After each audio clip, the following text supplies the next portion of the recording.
Hey guys, it's Andy, and today I'm going to be taking some curtains that I found at the Salvation Army, gorgeous jewels on them. I'm going to be painting them and turning them into kind of like an upcycled Whimsigoth style moment. Things about the internet right now is us having the language and the ability to kind of define all of these different aesthetics and kind of niche down and have all these different categories. One of my favorites right now is called Whimsigoth, which combines obviously the terms whimsical and goth, and for me I feel like it really correlates to a lot of the aesthetic of my art and the type of stuff that I like to create, but also the type of style that I like to bring into my daily life.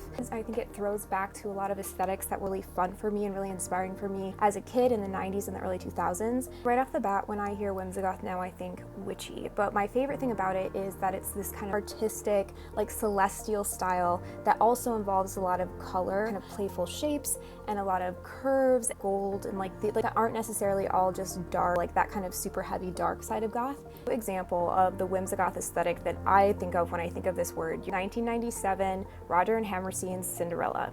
The aesthetics from this movie are going to be my inspiration today when I'm painting these curtains that I found. I love these jewels and I think it plays totally into the tones that I'm talking about. I'm using a generic fabric paint I found on Amazon. I don't have any fabric softener, but I'm going to use a little teeny tiny bit of fabric soap since I'm not worried about washing these curtains, and Liquitex paint.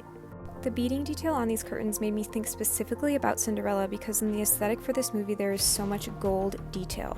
There are a lot of dark contrasting colors which I think keeps it in that fantasy Whimsigoth space, but if you look closely there are a lot of references to Klimt. I love the references to his work in this movie and in the Whimsigoth style and aesthetic in general, and that's one of the biggest inspirations for this piece.